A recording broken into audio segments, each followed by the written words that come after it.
오늘은 원어를 보는 것을 좀 피하고 번거롭기도 하고 그래서 오늘은 그냥 한번 원어를 좀 뺄게요. 여러분, 사과, 완전한 구원과 그리스도 예수, 그리고 히브리서 본문으로는 2장 1절부터 10절이 되겠습니다. 히브리서 2장 1절부터 10절이 되겠어요.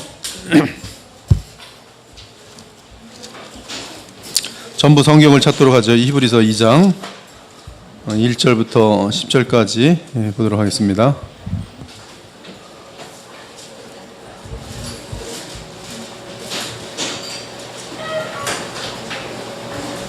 자, 우리 기도하고 시작하겠습니다.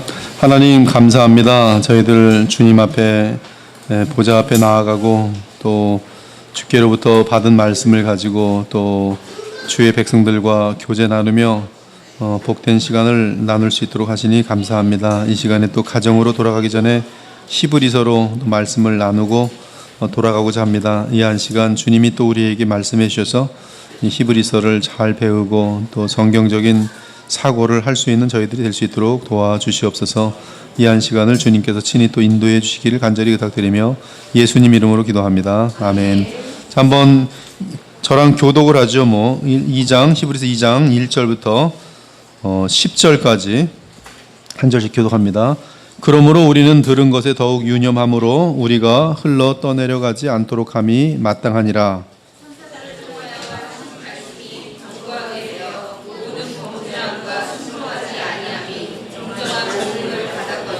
우리가 이같이 큰 구원을 등한히 여기면 어찌 그 보응을 피하리요. 이 구원은 처음에 주로 말씀하신 바요 들은 자들이 우리에게 확증한 바니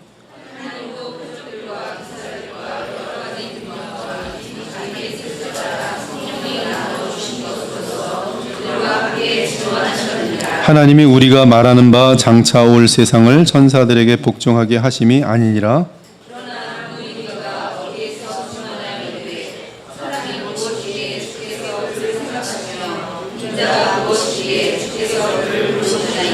그를 잠시 동안 천사보다 못하게 하시며 영광과 존귀로 관을 씌우시며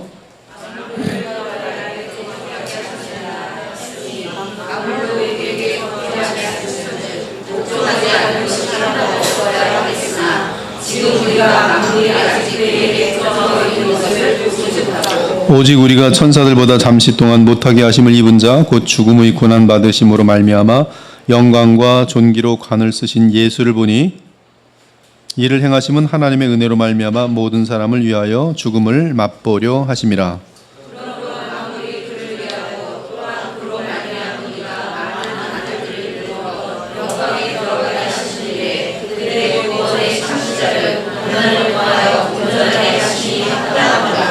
아멘. 5절에 보면은 그 장차 올 세상에 대해서 말하죠. 그래서 장차 올 세상을 천사들에게 복종하게 하심이 아니라, 즉 천사들을 위해서 장차 올 세상이 준비된 것이 아니라는 것이죠. 그러면 제가 질문하겠습니다. 장차 올 세상은 천사들에게 복종합니까? 사람들에게 복종합니까? 네, 사람들이 왕으로 있는 나라가 될 거예요. 천사들이 다스리는 나라가 아니라 사람들이 다스리는 나라가 될 것입니다. 그런데 그 5절은 10절과 연결돼요. 10절에 보면은 많은 아들들이 어디에 들어가요? 영광에 들어갑니다. 그 많은 아들들이 영광에 들어가는 것은 바로 장차 올 세상에, 그렇죠? 왕관을 입고 다스리는 그런 자리로 들어가게 된다는 그런 내용이 되겠어요. 그래서 8절 보면은 만물이 아직 그에게 복종하고 있는 것을 보지 못하고, 그럼 만물이 그에게 복종할 날이 있을 거예요? 없을 거예요? 있을 거예요. 여기서 그는 놀랍게도 사람입니다. 사람. 그래서 이거는 이제 우리가 원어에서 볼 텐데, 그래서 만물은 지금 예수님께 복종합니까? 안 합니까? 지금 하고 있어요. 지금 예수님께는 지금 만물이 복종하고 있고, 앞으로 그래서 8절에 보면 만물로 그에게 복종하게 하신즉, 그렇죠? 그리고 또한 우리에게는 이제 만물이 복종할 날이 올 것인데 그것이 바로 장차 올 세상이죠. 장차 올 세상. 그래서 10절에 보면은 그러므로 만물이 그를 위하고 또한 그로 말미암음이가 많은, 여기 지금 말도 그런데요. 만물은 그를 위하고 또 만물은 존재를 누구를 통해서 했어요? 바로 예수님을 위해서, 예수님에 의해서 존재하고, 10절에 보면 만물은 예수님을 위하고 만물은 예수님에 의해서 존재하고, 그런데 그 만물은 많은 아들들을, 그렇죠? 그들로 영광을 얻도록 하는 그러한 장차 올 세상이라는 그런 큰 그림 속에 있습니다. 근데 이 장차 올 세상에 우리가 영광을, 많은 아들들이 영광을 얻게 되는 가장 중요한 근거가 뭐겠어요? 그것이 바로 9절에 보면 뭐라고 나와요? 고난 받으심, 죽음의 고난 받으심. 그래서 예수님께서는 죽음의 고난 받으심으로 지금 영광과 존귀의 관을 쓰셨어요? 안 쓰셨어요? 쓰셨어요. 그렇지만 그걸로 끝난 게 아니라 또 누구를 영광과 존귀의 관을 씌우셔요? 바로 우리를 위하여. 10절에 그렇게 되었다. 즉 많은 아들들을 영광, 그 영광은 바로 장차 올 세상, 우리에게는 그것이 장차 올 세상에 들어가게 하시는 일이 되는 것입니다. 그래서 그림이 그것이 5절에서 10절이 그렇게 돼 있어요. 그래서 5절부터 10절을 보면 여러분들이 먼저 그 형광펜 같은 게 있으면은 항상 그 구절을 보면은 잘 보이는데요. 장차 올 세상 5절에서, 그래서 이거는 사람들에게 섬기는 나라, 그렇죠? 그래서 사람들이 다스리는 나라, 사람들에게 만물이 복종하는 새로운 세상, 그렇게 표현이 되겠어요. 사람들에게 만물이 복종하는 새로운 세상, 그것이 장차 올 세상. 그리고 거기에 대한 내용은 8절에 지금 우리가 만물이 아직 그에게 복종하고 있는 것을 보지 못하고, 여기 사람에 대한 거고요. 그렇지만 예수님은 지금 이미 만물을 완벽하게 다스리시는 나사렛 예수로서 만유해 주시죠. 그래서 성령을 보내시고, 근데 그가 이제 끝에는 어떻게 되냐면 주님께서 이러한 십자가로 그들을 구원하시고 인도하신 이유는 결국 장차 올 세상에서 영광을 얻게 하기 위하십니다. 그 영광은 무엇인가? 예수님을 닮아 있는 것도 영광이겠지만 일단 장차 올 세상에서, 그렇죠? 다스리는 그러한 권세를 갖는 그런 내용이 있어요. 그것이 이제 시편 8편의 내용하고 이제 얽히게 되면서 히브리서 기자는 이것을 하나님이 말씀하신 내용으로 그렇게 이제 하면서 이것을 이제 풀어갑니다. 먼저 그러면 이제 1절부터 보면은 1절에서 그러므로라고 되어 있습니다. 그러므로 이것은 지금 그 1장의 내용과 지금 2장 1절 이하의 내용이 직접적으로 연결된다는 것이죠. 그래서 여러분들이 성경을 점프, 알레고리칼 그런 해석이라는데요. 그거는 성경에서 가장 위험한 해석입니다. 즉 아무렇게나 해석하는 게, 이단들이 알레고리칼한 해석을 해요. 그래서 점프를 해요. 근데 사람들이 어리석어서 그들이 논리 도약을 할 때 그걸 잡지 못합니다. 항상 부분이 있어요. 중간에 확 뜁니다. 그거를 잡아낼 수 있어야 돼요. 그러면 당신 왜 여기서 왜 갑자기 뛴데 근거가 뭐예요? 그러면 거기서 이제 이단들이나 이런 사람들의 그 논리가 맞지 않는다는 걸 발견하게 되는데, 우리 사람들이 이제 말을 멋있게 하고 감동적으로 하면 이 논리가 벗어날 때가 많아요. 우리 성경을 볼 때 그러므로는 대단히 중요합니다. 그러므로는 앞의 내용하고 뒤의 내용이 논리적으로 이어진다는 뜻이죠. 그렇죠? 네. 이게 사탕이다. 그러므로 나는 어떻게 말을 해야 돼? 그러므로 나는 이 사탕을 마실 것이다. 그러면 이제 마실 것이다. 그러면 여러분들은 목사님이 무슨 사탕을 마신다 그러지? 바본가? 그렇게 얘기할 거예요. 그러므로는 단어 속에서 제가 말을 잘못한 거죠. 근데 이게 사탕입니다. 목캔디입니다. 그러므로 지금 제가 목이 아프니까 이 목캔디를 먹겠습니다. 그러면 너무나 자연스럽죠. 앞뒤가 딱 맞는 거란 말이에요. 그러니까 지금 히브리서 2장 1절에 그러므로, 그러면 그러므로가 뭔지를 여러분이 들어보고, 그리고 이제 1절 이하가 연결된다는 것이죠. 즉 1장에서 우리가 알게 된 것은 하나님의 아들에 대해서 굉장히 오랜 시간 우리가 다뤘어요. 얼마나 오래 다는지 저는 모르겠어요. 여기 출석 체크하는 분 지금 몇 주 했어요? 한 2달 했나요? 11주 오늘 시작하는 거예요? 아니면 10주 끝나고 11주 시작하는 거예요? 오늘로 10주, 그러니까 9주까지 한 거예요? 지금까지 9주. 그 9주 동안 1장을 다룬 거네요. 그죠? 네, 9주 동안, 9주 동안 1장을 다뤘는데, 그 1장의 내용을 그럼 여러분들이 이제 기억이 날 겁니다. 1장의 기억은 뭐냐 하면 예수님이 누구신지, 그렇죠? 예수님이 지금 무엇을 하고 계신지, 그런 내용이었어요. 그래서 하나님의 아들과 그분을 마지막으로 하는 말씀은 구약의 선자들과 천사들 및 그들을 통해 준 말씀보다 훨씬 뛰어나다. 그것이 이제 앞부분이었어요. 그래서 마지막 말씀은 구약에서 무슨 환상이나 무슨 영음이나 그런 식으로 들려준 그런 말씀과는 비교가 될 수 없는 최종 권위의 하나님 말씀이다. 근데 말씀 자체가 이 땅에 육신을 입고 오셨다. 그래서 그는 모든 말씀을 정말 그 최종 말씀을 우리가 알게 되었다. 그것이 이제 그 예수님에 대한 내용이고요. 그러므로 그 말씀, 우리는 들은 것에 대해 더욱 유념함으로 그 들은 것을 흘려 떠내려가지 않도록 해야 된다. 일단 그러므로 조금 이따 다시 또 정리할게요. 흘러 떠내려가지 않도록 해야 된다. 여기서 유념하다는 것은 대단히 조심하여라는 뜻입니다. 대단히 조심하여. 근데 무엇을 유념하라고 하는가? 들은 것에 대해 유념하라고 합니다. 대단히 조심하여 떠내려가지 않도록. 무엇이? 들은 것을. 즉 하나님의 아들을 통하여 우리에게 하신 마지막 말씀을, 그것이 마지막 말씀을 들은 것을 대단히 조심하여 붙들라는 것이죠. 여기서 조심하여 붙들라는 것을 강조하기 위해서 히브리 사도는 흘러 떠내려가지 않도록 하라. 이 흘러 떠내려가지 않도록 하라는 것은 서서히 멀어지는 일이 없도록 하라는 뜻이에요. 서서히 멀어지는 일이 없도록 하라. 중요한 말씀, 아들을 통하여 하신 그토록 중요한 마지막 말씀, 그것은 이제 우리가 알다시피 새 언약인데요. 지금 1장에서 말한 소위 복음인데, 그 복음, 예수 그리스도 그분 자신의 말씀이고 그분이고, 그것이 떠내려가지 않도록 하라. 이것이 우리는 2장 1절이 그 1장의 요약임을 알 수 있습니다. 우리 신자들은 온 마음을 다해 복음을 향해 집중해야 한다는 것이죠. 지금 그 마지막 말씀이신 예수 그리스도 그분이 하신 말씀에 집중해야 합니다. 그렇지 않으면 자신도 모르는 사이에 서서히 멀어질 것이. 저희 교회도 마찬가지입니다. 저희 교회도 쉬지 않고 누구에게만 집중해야 돼요? 예수 그리스도를 놓치면 안 돼요. 예수 그리스도 놓치면 딴 거 가지고서 이제 사람들이 의견을 나누게 돼요. 그때는 이제 교회는 서서히 부패하는 거예요.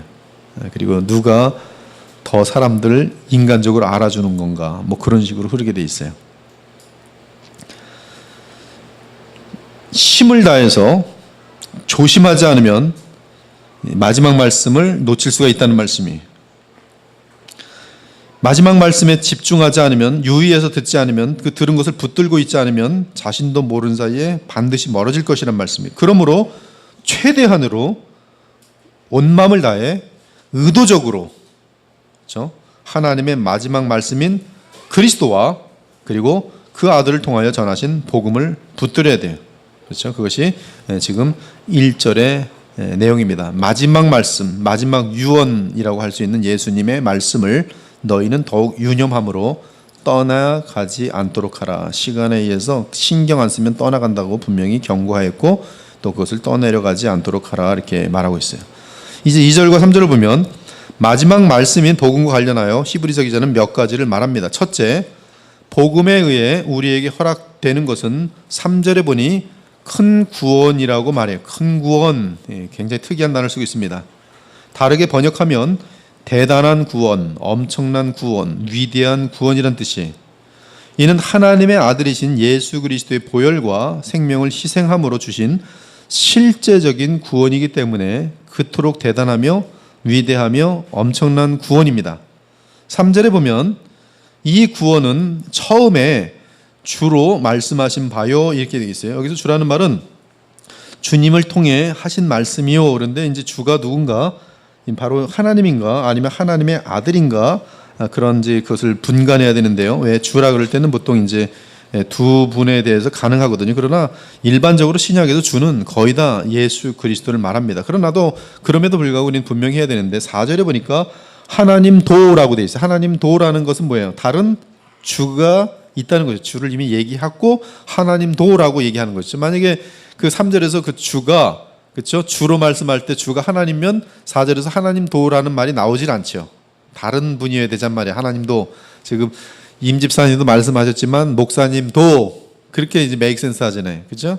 그렇다면 3절에서 말한 것은 주는 누구냐? 바로 우리 주 예수 그리스도를 말하는 것을 알 수 있어요. 예수님도 그렇게 말씀하셨고 또 하나님도 그렇게 말씀하셨다. 뭐에 대해서? 큰 구원에 대해서. 그럼 큰 구원에 대해서 예수님께서 말씀하신 바는 무엇이냐? 그는 주 예수께서 이 땅에서 많은 기적과 구원을 베푸시면서 말씀하신 죄사함 및 영생의 말씀을 뜻하죠. 너희들이 내 말을 믿지 않거든 무엇을 가지고서라도 믿으라 그래요? 내가 행한 이러한 놀라운 일들을 통해서라도 나의 말을 믿으라 예수님께서 말씀하세요. 그렇죠? 즉 주님께서는 자신의 그런 어떤 이 죄사함 및 영생의 말씀에 대하여 친히 말씀하시면서 거기에 대해서도 기적과 구원을 베푸시면서 입증하십니다. 이 세례 요한 전에 구약의 모든 선지자들 통해 하신 말씀들은 하나님의 아들이 오셔서 이룰 그 큰 구원에 대한 예언이었어요. 모든 것이 이 구원에 대한 예언입니다. 어디까지 이 큰 구원에 대한 예언이 올라가냐 하면 창세기 3장 5절이죠. 창세기 3장 5절에 보면 이게 프로토 가스펠이라 그러는데 바로 멸망하고 저주에 빠져버린 인간을 향하여 그를 돌이키면서 너를 하나님과 원수되게 만든 그 뱀의 머리를 네 후손이, 그 여자의 그 후손이 상하게 하지만 그 뱀은 그 여자의 후손의 발꿈치를 물 것이다. 이것은 이 여자의 후손이 큰 상처를 입지만 그러나 이 마귀를 멸할 것이다라는 분명한 메시지죠. 그래서 창세기 3장 5절에 보니까 창세기입니다. 내가 하나님께서 이제 뱀에게 말하는 거예요. 내가 너로 여자와 원수가 되게 하고 내 후손도 여자의 후손과 원수가 되게 하리니 여기 여자의 후손 이것은 막연하게 되어 있지 않고요. 여자의 그 후손으로 되어 있어요. 여자의 그 후손 그래서 메시아로 연결되는데요. 그래서 이 마귀의 후손이 곧 여자의 후손과 원수가 되게 하리니 여자의 후손은 네 머리를 상하게 할 것이요 너는 그의 발꿈치를 상하게 할 것이니라. 그래서 이것은 지금 이 뱀이 완전히 멸망당할 때까지 하나님의 나라와 이 뱀의 나라가 서로 상충할 것을 미리 보여준 거예요. 어둠과 빛이 계속 이 땅 위에서 서로 싸울 거예요. 불의와 의가 계속 싸울 거예요. 하나님을 믿는 믿음과 마귀를 믿는 믿음이 계속 싸울 것입니다. 그리고 이 뱀은 나중에 누구를 보냅니까? 마지막에 적그리스도까지 보내요. 그래서 그 적그리스도까지 보내서 그리스도하고 그리스도가 싸우게 돼 있어요. 그리스도와 그리스도. 마귀의 대적은 누구예요? 마귀의 대적은 하나님이십니다. 하나님께서 마귀를 멸하시고 그리스도는 적그리스도를 멸해요. 그러면 성령은 누구를 멸할까요? 거짓 선자를 멸해요. 그래서 이렇게 비교돼요. 여러분 거짓을 분별하려면 무엇으로 충만해야 돼요? 성령으로 충만해요. 성령은 선지자입니다. 우리 예언자예요. 예언자. 말씀의 예언자 그 자체세요.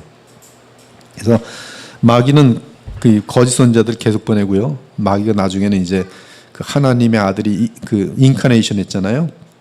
예수께서 하나님이 사람의 몸을 입고 온 것처럼 마귀도 사람의 몸을 입고 나타날 날이 와요.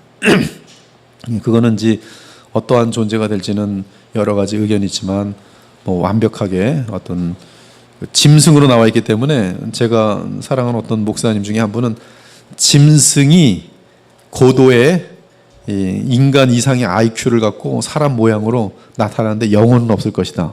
여러분 이 말 간단하게 한 말이지만 굉장히 깊은 의미가 담겨 있어요. 성경에서 위배되지 않아요.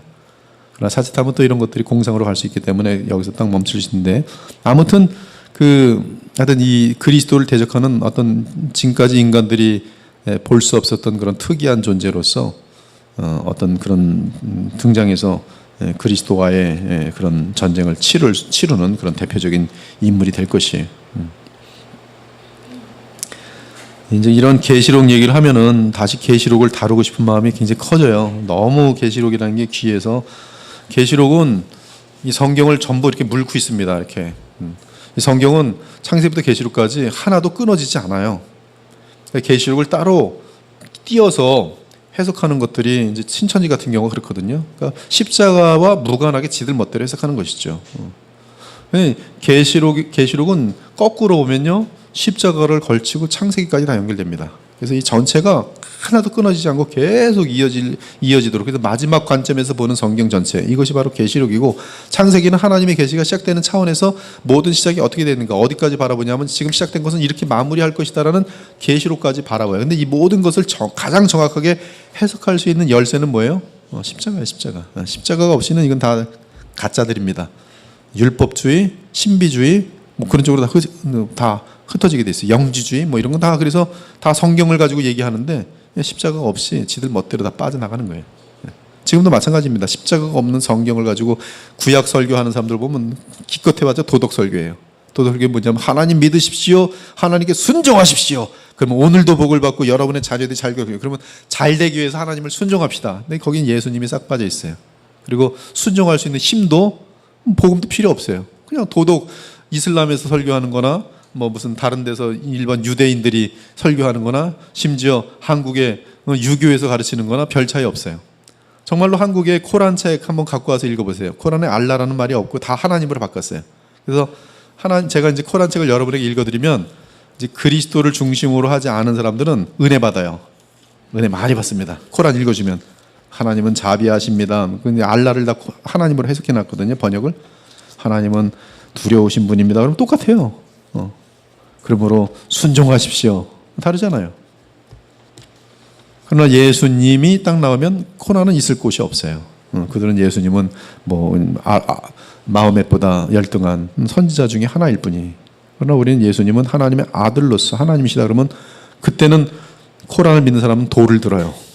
그래서 기독교를 핍박합니다. 근데 그 말을 하기 전까지는 우애가 좋아요. 여러분 이란 사람들 되게 착합니다.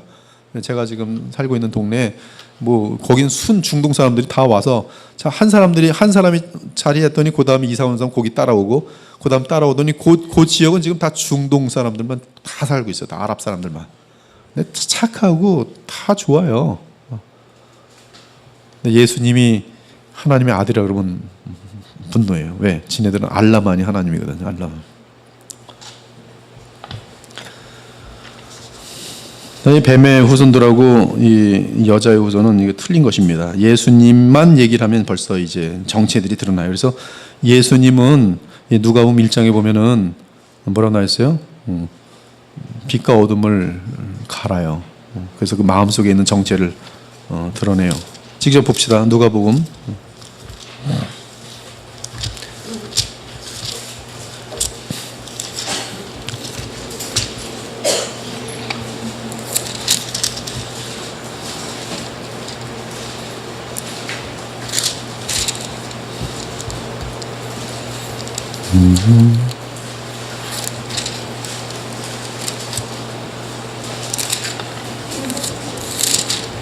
네, 누가복음 2장에서 볼게요. 2장에서.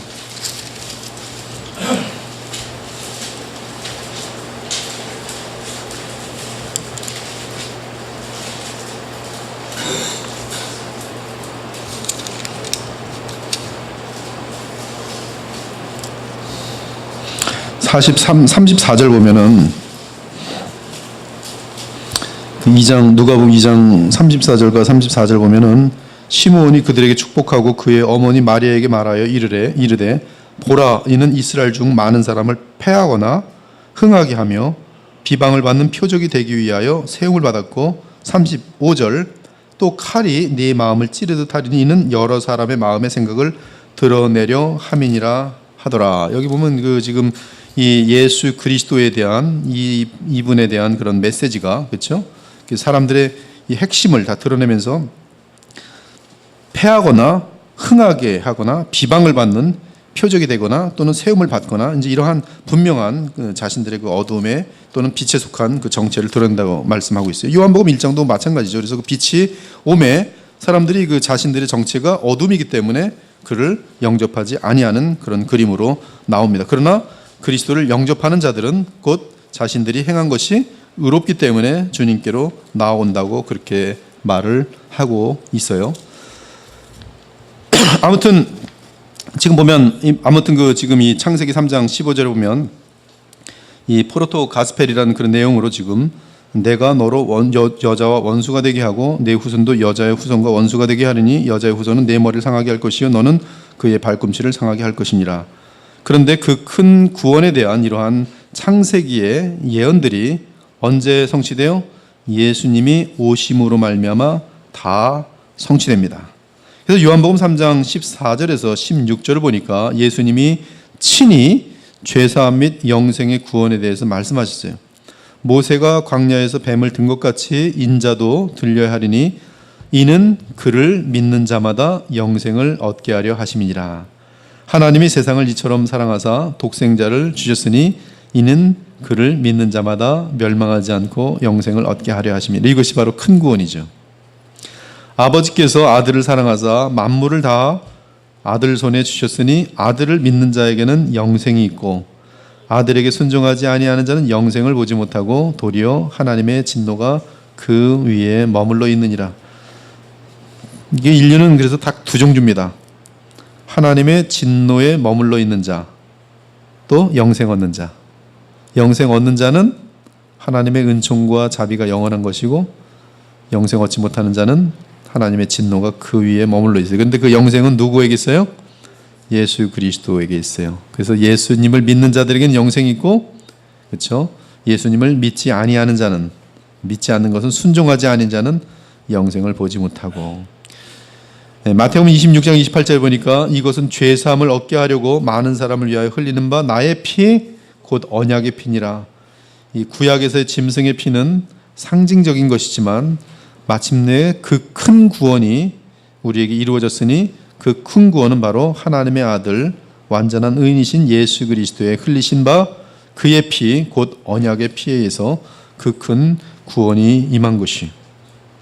이렇게 주 예수께서 친히 증거하신 그 위대한 구원은, 이 구원에 대해서 예수님 친히 기적을 통해서 또 여러 가지 그런 어떤 역사들을 통해서 증거하셨고요. 그 위대한 구원은 주 하나님 아버지께서 구약 내내 예언해 오던 말씀이며 마침내 아들의 십자가의 고난과 죽음을 통해 하나님의 백성에게 가져다 준 구원입니다. 그 구원의 실체죠.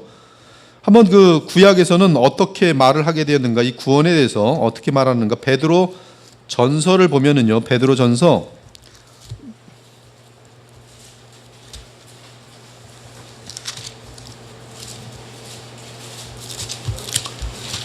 1장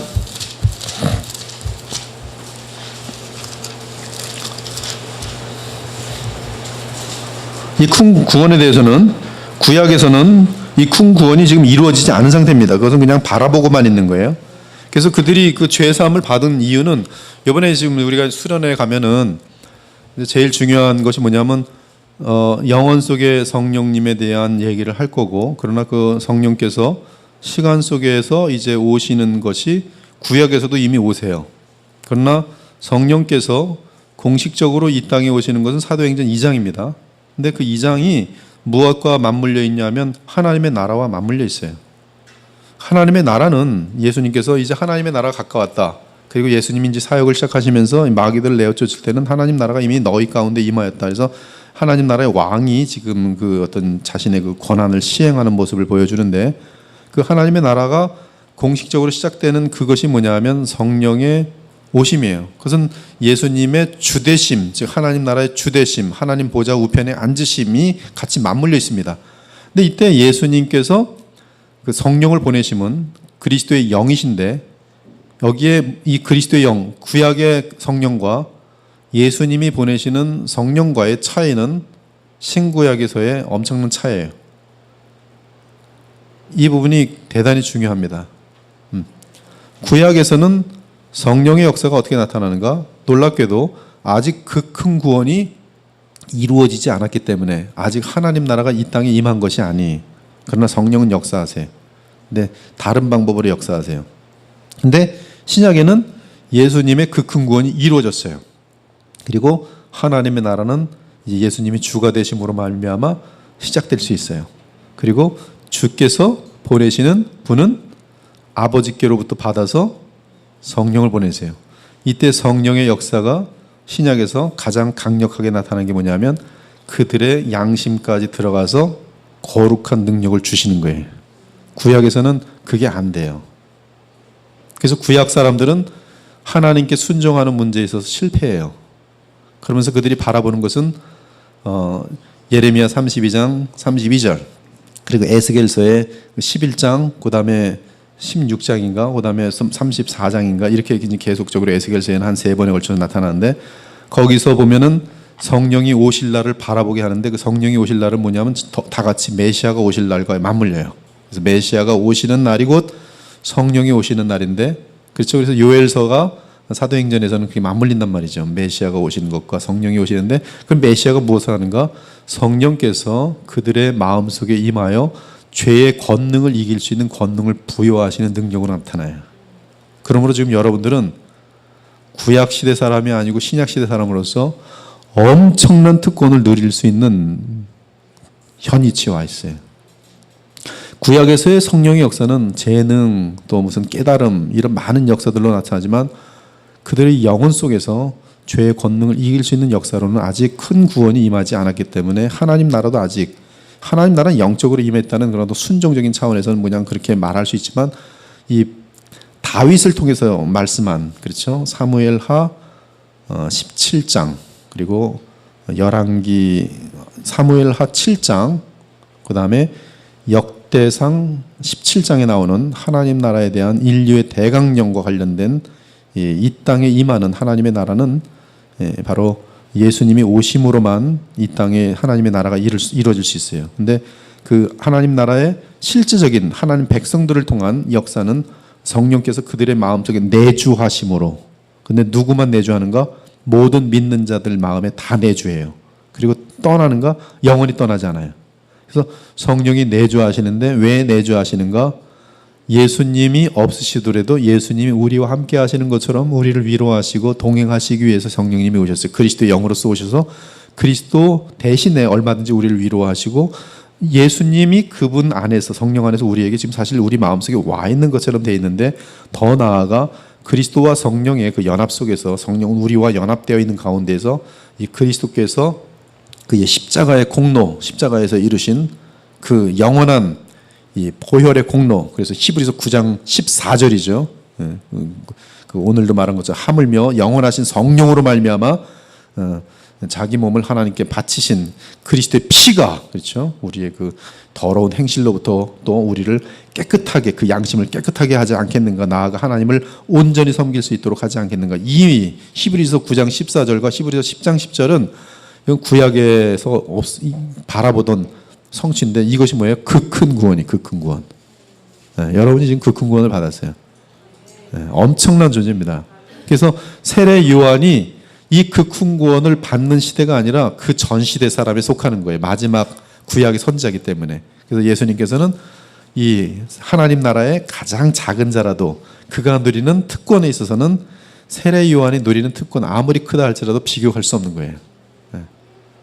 좀 쉬운 표현으로 하면, 비행기 시대가 온 거하고 자전거 시대를 타고 다니는 거하고는 비교가 될 수 없어요. 여러분들은 지금 이 비행기 시대를 지금 살아가고 있어요. 그러나 한 3000년 전으로 올라갑시다. 비행기, 그거는 뭐 신들이나 어떤 역사하는 그런 그림으로 보지, 뭐 구름 타고 다니는 그런 그림으로 보죠. 비행기는 지금 여러분에게는 지금 현실이잖아요. 근데 영적인 세계 속에서 우리가 죄의 권능을 이기는 현실이 우리에게 왔는데, 그것이 바로 시간 속에 와 계신 성령의 엄청난 역사인 거예요. 근데 이것을 모르는 사람과 아는 사람의 차이가 무엇입니까? 알 때 그는 성령께 기도할 수 있고 예수님께 기도할 수 있어요. 그리고 실질적으로 이것은 약속이고 실제이기 때문에 내 힘으로 이길 수 없었던 죄의 세력에 대해서 넉넉히 이기는 현상이 나타난다면, 그것이 바로 복음의 능력이에요. 근데 그것이 나타나는 교회 공동체에 있다면 변화의 역사가 나타나는 거예요. 변화의 역사가 하나님의 임재와 하나님의 거룩하심과 하나님의 사랑을 온 세계에 보일 수 있는 것이. 이걸 못하면, 여러분 그 이슬람 사람들이 뭐 악합니까? 악하지 않아요. 그 사람들 자기네들 모였을 때 뭐 댕댕하면서 예수님이 없는 하나님을 향하여 알라라고 하는 사람을 이렇게 모이지, 그 사람들 뭉쳐 살 때 여러분들 뭐 여러분들보다 어쩌면 훨씬 착하게 살지도 몰라요. 정도 많고 되게 친절하고. 그 지금 그 뭐 무슨 교회 다니는 사람들하고 이 사람들하고 뭐 도덕적으로 비교할 때 뭐 교회 다니는 사람들이 훨씬 더 째째하고 더 나쁘면 나쁘지, 뭐 타종교 사람들 이렇게 나쁘게 보면 안 돼. 인간적으로는. 근데 영적으로 보면 여기는 지금 마귀와 접목되어 있고요. 하나님을 도전하는 자이고 하나님의 아들을 핍박하는 존재들이고 여기는 지금 하나님 안에 있는데 이 안에 있는 자들이 누리는 특권 중에 하나가 이들은 영원토록 누릴 수 없는 게 뭐냐 하면 성령의 역사예요. 성령의 역사. 성령의 역사가 가장 중요한 건 뭐냐면 죄에 대해서 이기는 능력이에요. 이걸 못하면 우리가 무슨 잘 먹고 잘 삽시다. 쟤네들이 100원 벌 때 우리 10,000원 법시다. 누구 이름으로? 하나님의 이름으로, 예수님의 이름으로. 그러면 이건희 같은 사람은 아무것도 안 믿고 잘 되려라 잘 되려라. 나는 아무도 안 믿어. 니들보다 100배, 1000배, 10,000배, 10,000배 더 잘 본다. 세계 1위 거부들이 조롱하지요. 권력을 위해서 예수님의 이름을 부르짖고 있으면 권력 하나, 예수님 안 믿고도 권력의 꼭대기에 앉아있는 사람들이 역사 속에 얼마나 많은데요. 조롱하지요. 근데 그들이 할 수 없는 것은 죄를 다실 수 없어요. 왕이 되더라도 자신의 정욕을 다질 수 없어요. 이것이 그 큰 구원입니다. 그 큰 구원. 거룩의 능력이. 베드로전서 1장. 자, 이 구원이 얼마나 위대한 것이길래 1장 베드로전서 1장 10절 11절 한번 여러분이 읽읍시다. 베드로전서 1장 10절 11절 시작. 이 구원에 대하여는 너에게 임할 은혜를 예언하던 선지자들이 연구하고 부지런히 살펴서 자기 속에 계신 그리스도의 영이 그 받으실 고난과 후에 받으실 영광을 미리 증언하여 누구를 또는 어떠한 때를 지시하는지를 상고하니라. 얼마나 중요한 순간이고 얼마나 중요한 구원이길래 구약에 있는 선지자들에게 그리스도의 영이 미리 임하셔서 언제 그 일이 발생할지 언제 누가 올지를 다 미리 예언케 하였다라는 것이 10절과 11절의 내용이에요. 그렇죠? 그래서 그들은 성령으로 충만하여서 무엇에 대해서 예언했는가? 바로 예수님. 예수님. 그래서 12절 이 성긴 바가 구약시대 사람들을 위한 것이 아니라 지금 너희 신약시대 사람들을 위한 것임이 계시로 알게 됐으니 이것은 하늘로부터 보내신 성령을 힘입어 복음을 전하는 자들로 이제 너에게 알린 것이요 천사들도 살펴보기를 원하는 것이라. 이 엄청난 구원에 대해서 그러니까 지금 우리는 지금 이 큰 구원에 대해서 더 많이 누려야 돼요. 더 많이 알아야 돼요. 이 큰 구원 속에 담겨있는 하나님의 사랑이 얼마나 무한한지를 더 많이 알아야 돼요. 이 큰 구원에 담겨있는 하늘의 그 어떤 benefit, 혜택들을 더 많이 알아야 돼요. 예수님을 보험 들듯이 예수님 믿습니다. 그러면 내가 죄 많아도 천국에 들어가네. 이거는 지금 복음을 거의 모르는 거예요. 그리고 이러한 믿음으로 평생 갈 때 이것이 살아있는 참 믿음인지 성경적으로는 보증되지 않아요. 야고보서 때문에.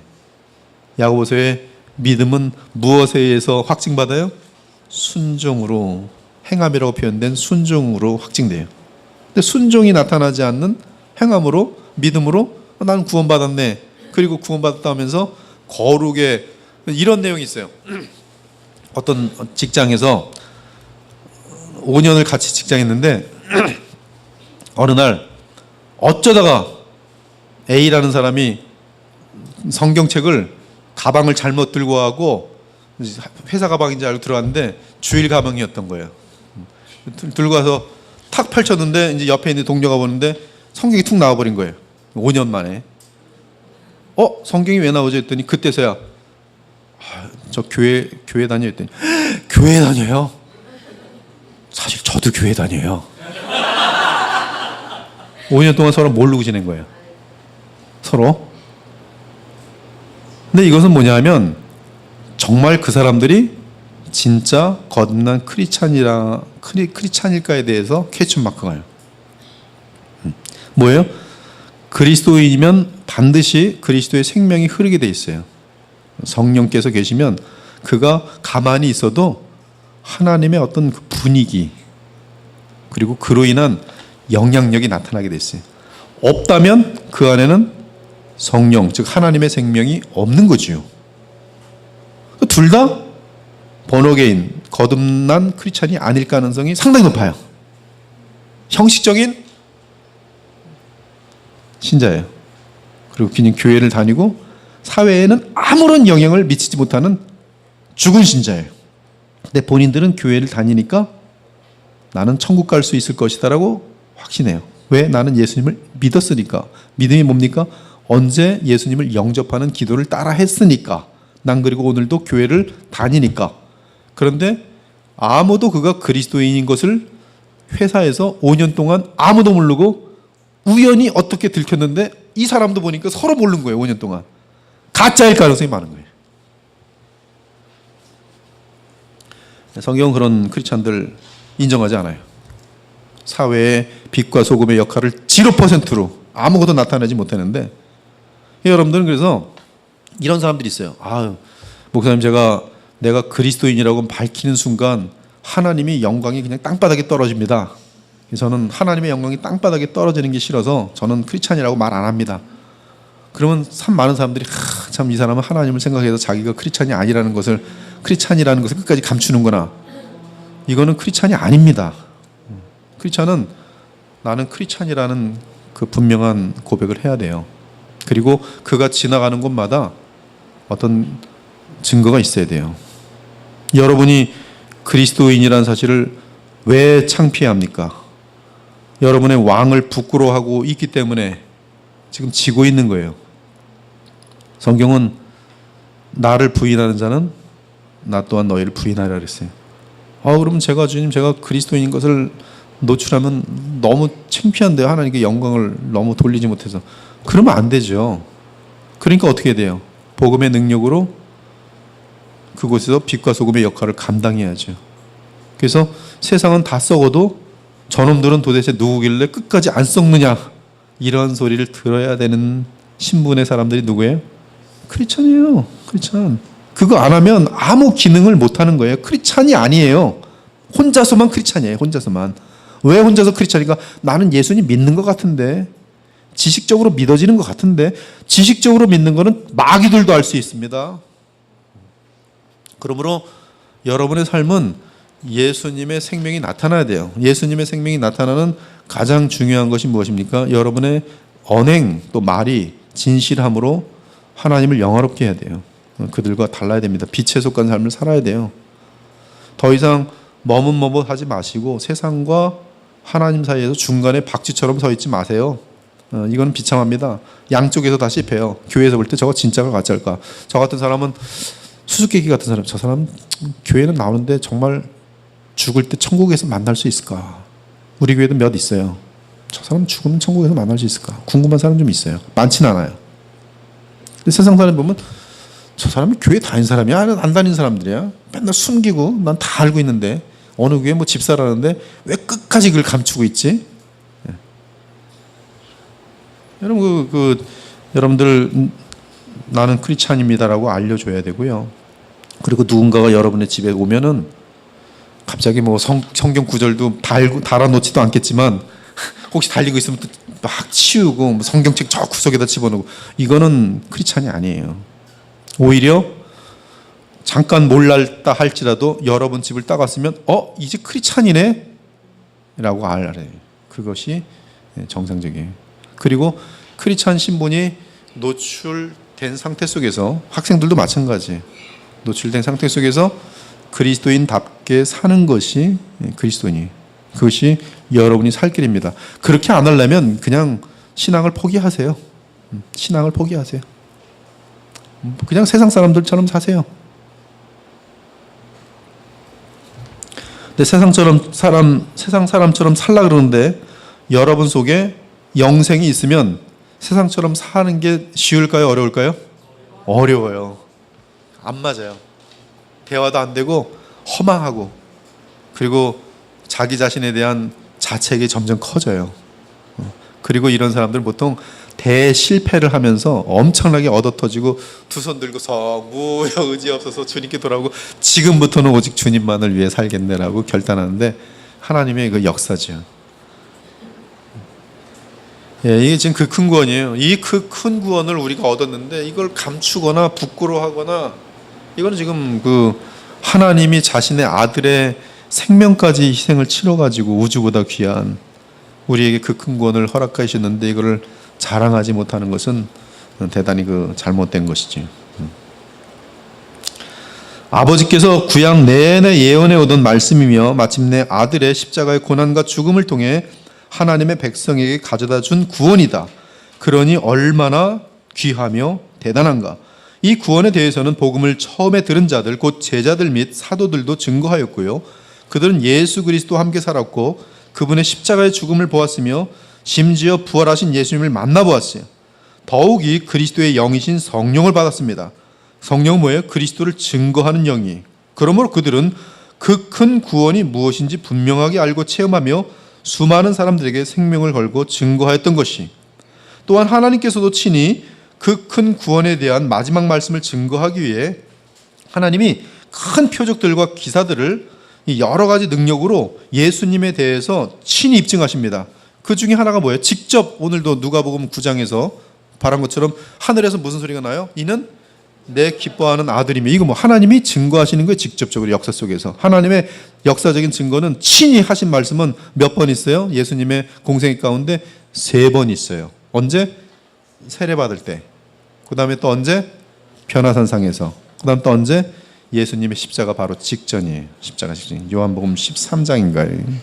확인해 봅시다. 요한복음 13장인가요? 우리가 다른 거는 이제 쉽게 알죠. 누가복음 3장에 그 세례 받는 것도 나오는데 요 마지막 내용은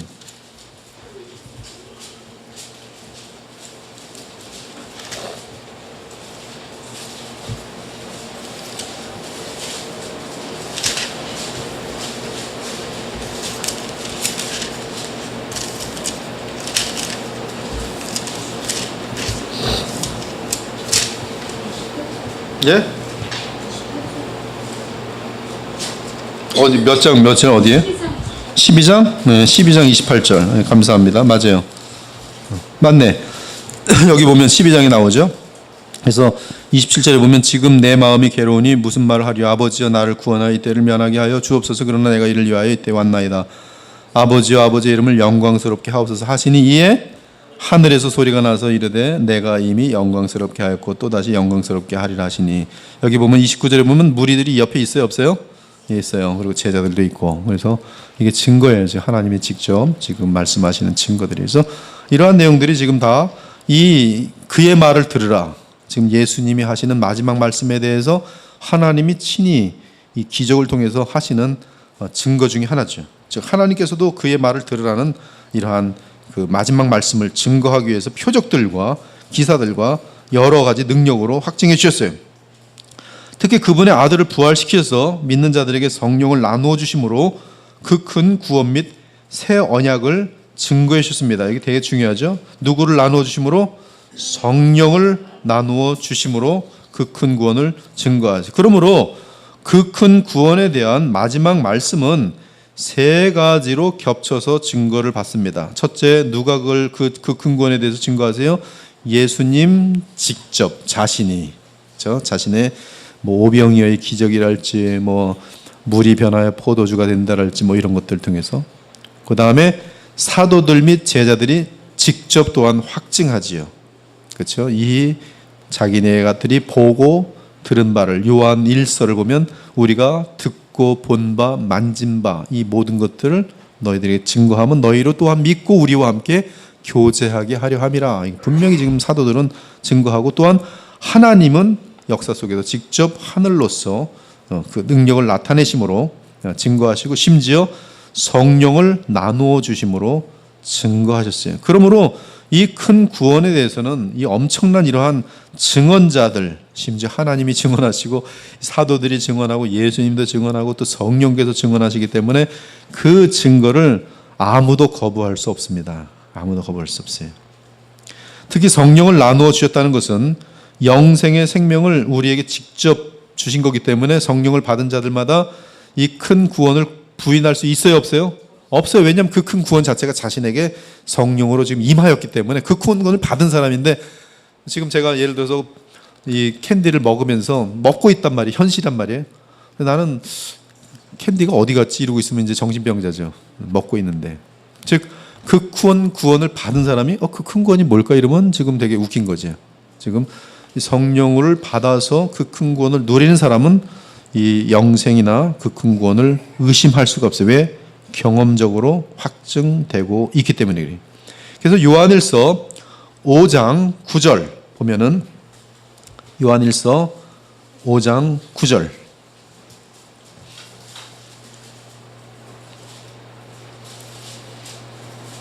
만일 우리가 사람들의 증언을 받을진대 하나님의 증거는 더욱 크도다. 하나님의 증거는 이것이니 그의 아들에 대하여 증언하는 것이니라. 11절 12절 또 증거는 이것이니 하나님이 우리에게 영생을 주신 것과 이 생명이 그의 아들 안에 있는 그것이니라. 아들이 있는 자에게는 생명이 있고 하나님의 아들이 없는 자에게는 생명이 없느니라. 그래서 여러분 안에는 분명한 증거가 뭐가 있어요? 영생이 있어요. 생명이 있어요. 생명이 있어요. 자, 그러니 이러한 그 큰 구원을 받았으니 이 큰 구원을 등한히 여기면 어떻게 되겠어요? 등한히 여기면 그것은 굉장히 하나님 앞에 진노의 대상이 되겠죠.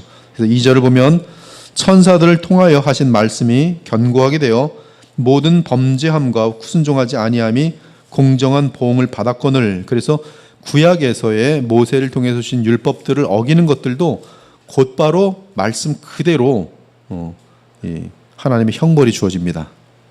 하나님의 형벌이 정확히 주어져요. 그리고 그 형벌의 마지막은 이제 타국으로 다 흩어지는 거예요. 공동체 자체가 존재하지 않는 것이죠. 또 그 전에는 여러분 신명기 마지막 챕터를 보면은 복과 저주가 있어요. 그 저주 부분에 보면 하나님 말씀을 어기는 자들 향한 저주들. 그래서 나가도 저주받고 들어가도 저주받고. 근데 저주장이 굉장히 깁니다. 법대로 되는 거예요. 법대로. 굉장히 무섭어요. 정말 실질적으로 그렇게 돼요.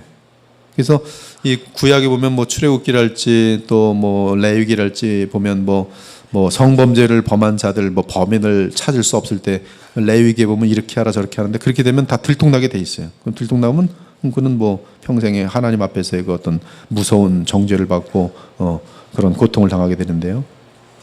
하물며 구약에서의 구원을 상징하고 있는 상징적인 내용 가지고서 어긴 사람들도 그렇게 하나님께 엄청난 그러한 보응을 받았거늘 공정한 보응입니다. 법대로의 보응입니다. 하물며 그 큰 구원을 어기는 자들에 대해서는 어떻게 되겠느냐. 그건 바로 지옥이지.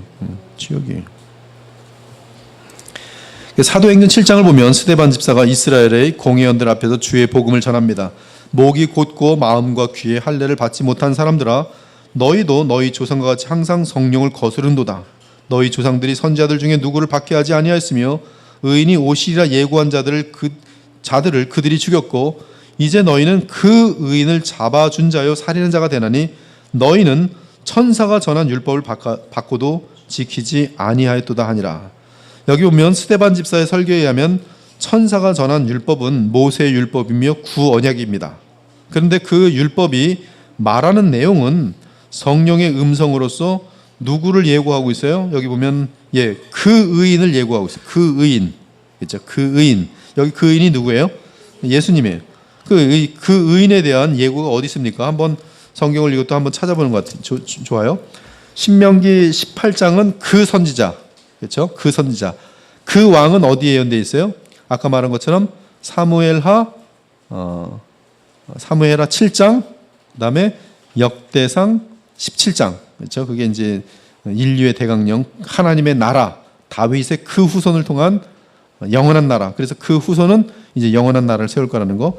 그 모세의 대를 이은 그 선자는 어디 있어요? 신명기 18장. 이거는 직접 찾아봅시다. 다 찾아봅시다. 반복이지만 여러분 잘 알고 있지만 성경을 직접 그래도 항상 찾으셔야 돼요. 첫째로 여자의 그 후손 어디 있어요? 창세기 3장 15절. 창세기 3장 15절. 여자의 그 후손. 그 다음에 아까 제가 뭐라 했어요? 모세의 뒤를 이은 그 선지자. 그것은 신명기 18장.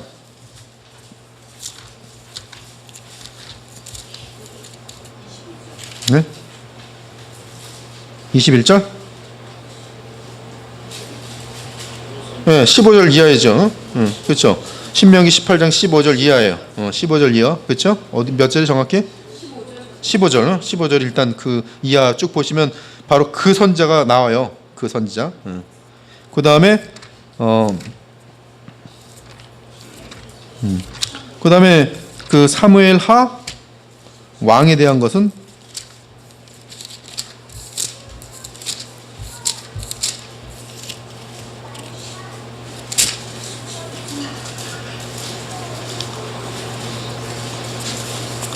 사무엘하 7장? 거꾸로 됐나? 7장이요. 7장. 제가 7장이라 했죠. 계속. 사무엘하 7장.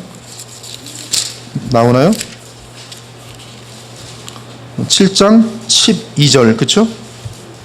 맞습니까? 12절부터 13, 14. 이게 나단이 지금 다윗에게 한 약속이에요. 그래서 다윗이 이 약속을 받은 다음에 나 같은 존재가 뭐길래 이렇게 영원한 장래일까지 말씀하시며 이렇게 나를 대접하십니까 하면서 엄청난 그러한 내용들을 말하고 있어요. 그래서 18장 7장 18절 이하를 보면 다윗의 기도, 이 인류의 대강령에 대한 다윗의 기도가 나오는데 그 대강령 내용 자체는 사무엘하 7장 그렇죠? 그 12절부터 나단 선지자를 통해서 얘기하는 14절 같은 내용이 13, 14절.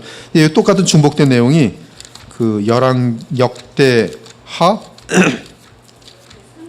역대상 17장, 역대상 17장 거기 나오죠. 그래서 이런 것들은 여러분들이 지금 외고 있으시면은 되게 그 예수 그리스도가 무엇인지, 그런데 멜기세덱에 대한 거는 이제 히브리서 지금 6장, 7장 이렇게 나오는데 창세기 13장이죠. 창세기 13장에 보면 그 멜기세덱에 대한 내용이 나오게 돼 있어요. 그래서 멜기세덱의 반차를 이은 그 대제사장.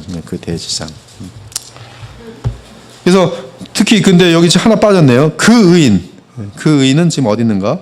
요건 시편 34편.